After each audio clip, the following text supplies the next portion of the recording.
What's up, this is EasyOSX, and today let's work through why your Mac isn't receiving updates. Assuming you know there are updates or upgrades you need for your Mac, there are 3 possible reasons why you don't have any updates available, so we're going to go through all of them. The first reason is issues with internet access. Now hear me out. Yes, you can make sure that the Wi-Fi or wired connection to your Mac has a working internet connection, either by using other devices or trying to get to other websites from your Mac. But if your Mac has been turned off for a while, recently reset, or had some hardware in it replaced, some of these settings may not quite be right. Start by making sure the time and date are right on your Mac. They should be available in the top right corner of your Mac screen, but you can also go to System Preferences, then click on the Date and Time pane to check your Mac's date, time, and time zone. If they aren't set correctly, you'll need to adjust them. Internet connections are sensitive to the correct date and time. Think like if you were checking someone's ID and that ID either expired or showed it was created 20 years in the future. You wouldn't let that pass, and the same goes with the internet. You can set these things manually or have your Mac reach out to Apple to get the right time and date in the future. And check the time zone to make sure that your Mac follows that time zone and any of its rules properly. Now check your internet connection again by going to a website, both Apple and otherwise. If you know your Mac's internet is working right, it's possible that you have something else going on. It may be that your Mac already has all of its updates, especially if you have automatic updates installed. Fortunately, there's a way to check to see the Mac's update history. Hit the Apple logo in the top left-hand corner of your screen and hit About This Mac. Make note of the name and version number of macOS that you're using. In this case, I'm using Big Sur version 11.4. Then hit the System Report button in the window that appears. A new window should pop up. Scroll down on the left-hand sidebar and open up the Software dropdown, and then hit Installations. After a few seconds, a list should appear of every application installed and updated on your machine, by default arranged in alphabetical order, though you can change that. If you scroll down, you should see a section in the list entitled macOS with a series of names and numbers following it, detailing the name and number of the update. Typically, the ones that are just numbered, for example, macOS version 1.1, 2, etc., are arranged at the top, with the named ones, mainly the first upgrades and supplemental updates, being arranged below that in alphabetical order.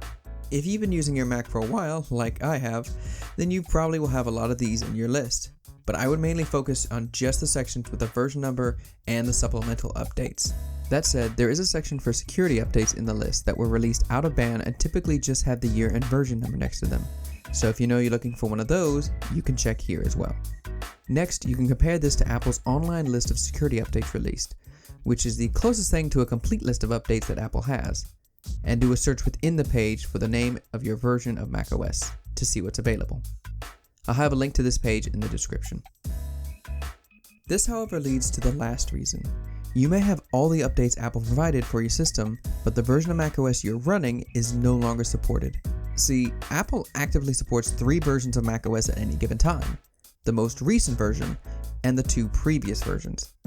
As of the posting of this video, macOS Big Sur is the most recent version, with 10.15 Catalina and 10.14 Mojave still getting support for bug fixes and security updates. But this fall, macOS 12 Monterey will release, meaning Big Sur and Catalina will still receive support, but Mojave will drop off. If you have these unsupported versions of macOS, you can continue to use them and any updates for them will still be available, but Apple will no longer push out new security or bug fixes for them, with only a few major exceptions. You can, of course, upgrade to a newer supported version of macOS provided your Mac can support a newer version. Typically, Macs get 7 to 8 years of all upgrades starting from that model's release date, and then receive security updates for that last supported OS for 2 more years, thus totaling about 9 to 10 years of full support for a Mac. So to get to Big Sur, you have to be using a MacBook from 2013 or later, or a desktop from 2014 or later, or the Mac Pro from 2013 or later. Anything older will have to run a previous version of macOS. To check what version of macOS you have, go back to the About This Mac window from before, and you'll find the model of the Mac you're using under the name and version number. It would take too long to go over how to upgrade to every version of macOS, plus I have a video on how to upgrade to Big Sur if you want to check that out, but essentially you're looking at one of 3 ways. If you're wanting to upgrade to the latest version of macOS, you can just search for the name of the OS, in this case Big Sur, in the Mac App Store, and install it. You'll need to be running 10.12 Sierra or newer to take advantage of this method. If you're running 10.11 or older, you'll have to upgrade to an intermediate version first, and then download and install the Big Sur upgrade. For example, you may install the 10.12 Sierra upgrade first, and then once that's done, install the 10.15 upgrade.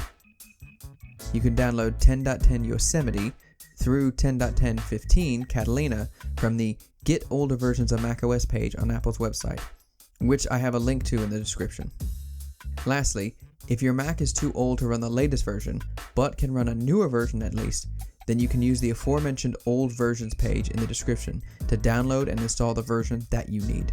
Just click on the one you want, download it, and follow the directions.